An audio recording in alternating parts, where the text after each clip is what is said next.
Ready to dive into something really intriguing? Today, we're peeling back the layers of the human mind, inspired by the bold ideas of Friedrich Nietzsche. This isn't just philosophy. It's about understanding the people around you, and even more importantly, getting to know yourself. By the end, you'll see the world through a fresh lens that opens up self-awareness and compassion. So, grab your favorite drink, get comfy, and let's explore what makes us tick together. First, let's talk about the masks we all wear. Nietzsche observed that people often present a version of themselves to the world that isn't entirely genuine. But here's the crucial part. This isn't necessarily about malicious deceit. More often than not, it's a survival mechanism born out of fear. Fear of judgment, fear of rejection, fear of not fitting in. When you're talking to someone and you feel a sudden, unexplainable tension in the air, pay attention. That tension is often the first crack in the mask, a sign that you're getting close to a vulnerable, hidden truth. Have you ever noticed someone who is relentlessly critical of a particular trait in others? Maybe they constantly complain about lazy people or arrogant people. According to the psychological principle of projection, what a person excessively hates or criticizes in others often reveals something they are either hiding or fearing within themselves. It's a defense mechanism.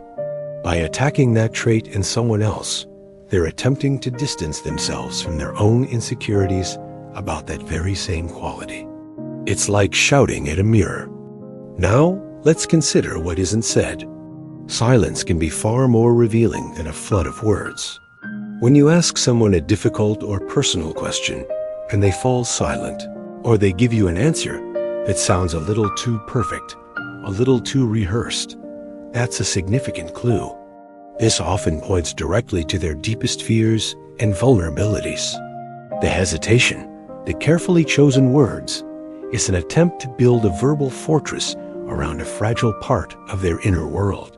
True confidence is spontaneous. Rehearsed perfection is often a sign of fear. On a similar note, be wary of excessive displays of virtue or confidence. Someone who constantly boasts about their honesty, their generosity, or their unshakable confidence might be overcompensating. This performance of virtue can often be a mask for deep-seated vanity, unaddressed guilt, or a profound sense of inner inferiority. True strength and genuine goodness don't need a billboard. They are quiet and consistent. When you see someone trying too hard to convince you of their positive qualities, ask yourself, what insecurity are they trying to conceal? Let's dig into our motivations. We like to think we are driven by grand desires and noble aspirations, the pursuit of success, love, or happiness. But Nietzsche would argue that a huge portion of our actions are actually driven by unconscious fears. The fear of loss, the fear of rejection, the fear of humiliation. Think about it. The person working obsessively isn't just pursuing success. They might be running from the fear of being seen as a failure. The person who avoids intimacy isn't just enjoying solitude. They might be terrified of the pain of a potential breakup. Fear is often the silent puppet master pulling our strings. Observe how people communicate. Is their language filled with exaggeration? Do they say things like, "This is the worst thing that has ever happened," or "This is the absolute best pizza in the world"? This kind of over-the-top language, along with an obsessive need for control over situations or people, is a giant red flag for deep-seated insecurity. It reveals a lack of inner stability. When you are certain of yourself and your place in the world, you don't need to inflate reality. Exaggeration and control are desperate attempts to manage a sense of inner chaos and self-doubt. In the age of social media, this next point is more relevant than ever. The constant performance, the curated feeds, the daily updates showcasing a perfect life, this isn't a sign of strength or fulfillment. It's often a symptom of desperation and an empty inner core. People who are genuinely living a rich, meaningful life are too busy living it to meticulously document and broadcast every moment. The relentless need for external validation, for likes and comments, signals a deep hunger that isn't being met from within. It's a search for self-worth in the eyes of others because it's lacking internally. Here's a challenging one. People rarely argue from a place of pure logic. Most of the time, people speak from their pain. Their strongest opinions, their most fervent beliefs, are often shaped by their personal wounds and past hurts. When someone is arguing passionately, try to listen for the underlying emotion. What past experience might be fueling this strong reaction? Understanding this can transform frustrating arguments into opportunities for empathy. You realize they aren't just defending a point. They are defending a part of themselves that was once wounded. How do you measure a person's true strength? It's not in how they wield power or dominate others. True strength is revealed in how a person reacts to weakness, both their own and that of others. Do they mock it? Do they exploit it? Or do they respond with restraint, compassion, and a desire to help? The strongest individuals are not those who are afraid of weakness, but those who can face it with grace and understanding. Compassion in the face of vulnerability is the ultimate sign of inner fortitude. Pay close attention to who a person attacks or criticizes most viciously. Often, the target of their criticism is someone they secretly envy or admire. This person represents a quality or an achievement that the critic desperately wants, but feels they can never attain. It's a bitter cocktail of admiration and self-loathing. By tearing that person down, they are trying to soothe the painful feeling of their own perceived inadequacy. The criticism isn't really about the other person. It's a lament for what they believe they can never be. Our present behavior is, in many ways, a biography of our past.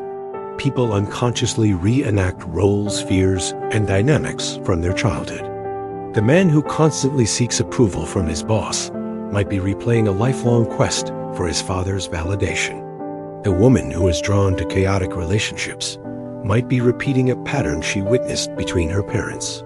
Our early years write the script, and without conscious effort, we spend much of our lives acting it out.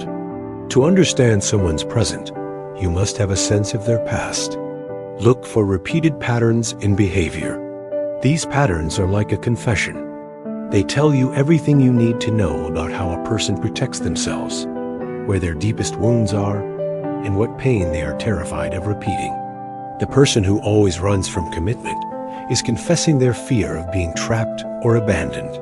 The person who always has to be the center of attention is confessing their fear of being invisible.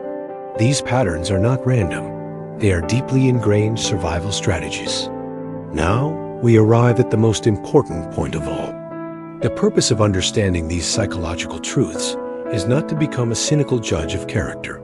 It's not a tool to manipulate or gain power over others. The true purpose is to cultivate compassion, connection, and self-understanding.